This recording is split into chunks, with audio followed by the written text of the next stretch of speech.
بھی کیا اس حوالے سے آپ فرمائیں گے، یا اہل مغرب یہ سمجھنے سے ہی قاصر ہیں کہ مسلمان اپنے نبی دو عالم صلی اللہ علیہ وآلہ وسلم کی حرمت کے بارے میں کس قدر حساس ہیں، یا وہ جان بوجھ کر ہی امام الانبیاء کی شان اقدس میں گستاخیاں کیا کرتے ہیں؟ کیا کہیں گے آپ اس حوالے سے؟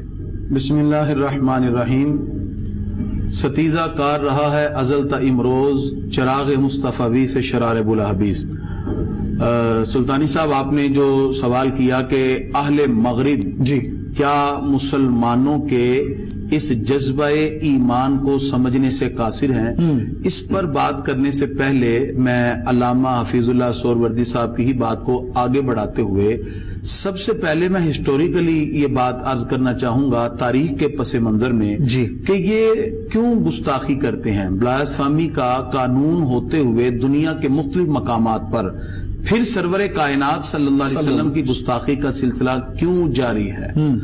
اللہ تعالیٰ قرآن مجید فرقان حمید میں اپنے محبوب کی نعت ذکر کرتا ہے، یا ایھا النبی انا ارسلناک شاہدا ومبشرا ونذیرا، اے غیب کی خبریں بتانے والے، ہم نے آپ کو حاضر و ناظر، غیب کی خبر دینے والا، خوشخبری سنانے والا اور ڈر سنانے والا بنا کے بھیجا۔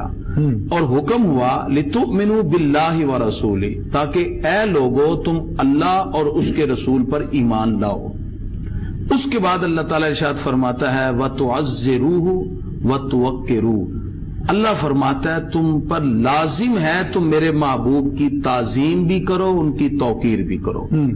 یہ جو لفظ قرآن میں ہے وَتُعَزِّرُوهُ وَتُوَقِّرُوهُ، یہ اس بات کی دلیل ہے دنیا کے کسی بھی کونے میں کوئی شخص بستا ہو، جیسے دنیا کے کسی کونے میں رہنے والا شخص اپنا منہ قبلہ کی طرف کر کے نماز پڑھتا ہے، وہ وہاں پاؤں نہیں پھیلاتا، اس جہت کا ادب کرتا ہے، ایسے ہی اس عظیم ہستی کا ادب بھی ضروری ہے جس نے بیت اللہ کو بھی بتوں سے پاک کر کے اس کو منزلت اور شرف عطا فرما دیا۔ بے شک اس اعتبار سے تو واضح طور پہ یہ بات معلوم ہوئی، لیکن جو دوسرے لوگ ہیں وہ تو قرآن کو نہیں مانتے جی، اور اللہ تعالیٰ نے قرآن مجید فرقان حمید میں یہودیوں عیسائیوں کی مسلمانوں سے ازلی دشمنی کو بیان کیا۔ اللہ تعالیٰ نے توریت میں اپنے محبوب کی شان ذکر فرمائی۔ توریت میں اللہ تعالیٰ اپنے محبوب کو ماز ماز کے نام سے ذکر کرتا ہے، جس کا مطلب طیب اور طیب ہے۔ انجیل مقدس میں اللہ تعالیٰ نے اپنے محبوب کو فار کلید قرار دیا، جن کا مطلب سب سے زیادہ خوبیوں والا ہے۔ وہ ساری کی ساری کتابوں میں آقا علیہ الصلوۃ والسلام کا بالتخصیص ذکر کیا گیا۔ نبی کریم صلی اللہ علیہ وسلم کی ان علامات کو جاننے کے بعد بھی مدینہ منورہ میں یہودی عیسائی سرکار کی رسالت کو ماننے کے لیے تیار نہیں، دل کا بغض ہے۔ اللہ فرماتا ہے یہ لوگ جیسے اپنے حقیقی بیٹے کو پہچانتے ہیں، اس سے بھی زیادہ یہ جانتے ہیں کہ آپ اللہ کے آخری نبی ہیں، لیکن نہیں مانتے۔ دل کا بغض ہے کہ یہ بنی اسرائیل میں کیوں نہیں آئے، یہ بنی اسماعیل میں کیوں آ گئے۔ اسی بغض عناد کی وجہ سے، اس لیے بعض صوفیاء کہتے ہیں کہ دل کی بیماریوں میں سب سے بڑی بیماری کفر ہے اور اس کے بعد بغض ہے، اور یہی بغض انسان کو انتہائی آگے تک لے جاتا ہے۔ آقا علیہ الصلوۃ والسلام کی ہی آیات ہے، یہودیوں نے منصوبے بنائے، پہلے یہ مساک مدینہ میں شامل رہے، بعد میں انہی لوگوں نے سازشیں کی تو سرکار نے ان کو مدینہ شریف سے نکال دیا۔ کریم صاحب، مسئلہ میں سوال یہ ہے کہ جو بغض کی بات جو آپ کر رہے ہیں، یہ ہر دفعہ 2005 ہو، 2008 ہو یا 13 ہو، ہر دفعہ ان کو حضرت محمد مصطفیٰ صلی اللہ علیہ وآلہ وسلم آپ ہی کی زندگی پر کیوں ملتا ہے؟ جی، اس کی بنیادی وجہ کیا ہے؟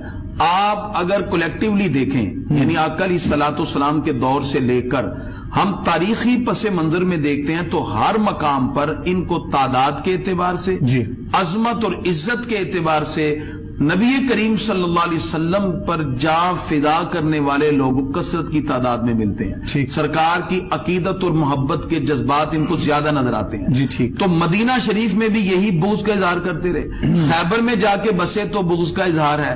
عہد رسالت مآب صلی اللہ علیہ وسلم کے بعد صدیق اکبر رضی اللہ عنہ کا دور آیا تو ان کی اسی طرح یہ سازشیں جاری رہیں۔ عثمان غنی رضی اللہ عنہ کا کل یوم وصال گزرا ہے، 18 ذی الحج کو۔ ان میں جو باغیوں نے آپ کے گھر کا گھیراؤ کیا تھا اس میں سب سے بنیادی جو کام تھا وہ ابن سبا کا تھا، جو یہودی تھا، جس نے 40 لوگ تیار کیے اور عثمان غنی رضی اللہ عنہ کو قرآن پڑھتے ہوئے ان کے گھر میں شہید کر دیا جاتا ہے۔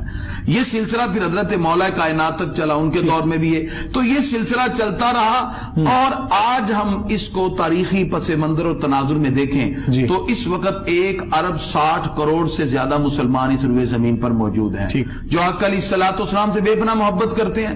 اسلام کا بڑھتا ہوا یہ رجحان دیکھ کر اسلام کی اشاعت اور اسلام کے ماننے والوں کی عقیدت محبت کو دیکھ کر ان کے دلوں کے اندر وہی بغض کی کیفیات ہیں۔ میں نے آغاز کیا علامہ اقبال کے شعر سے، آپ فرماتے ہیں ستیزہ کار رہا ہے ازل تا امروز، یعنی ہمیشہ سے یہ سلسلہ جاری رہا ہے۔ چراغ مصطفی سے شرار گلابیز، وہ کسی طرح آقا علیہ الصلوۃ والسلام کی رسالت کے چمکتے ہوئے اس مہتاب یا چراغ کو بجھانا چاہتے ہیں، لیکن پھونکوں سے یہ چراغ بجھایا نہ جائے گا۔ چاند کی طرف منہ کر کے تھوکنے سے تھوک اپنے ہی منہ پہ پڑتا ہے۔ اس لیے اہل مغرب کی یہ ساری کوششیں جاری ہیں، لیکن اہل ایمان اس مقام پر اپنی محبت کا اظہار اسی طرح کرتے رہے۔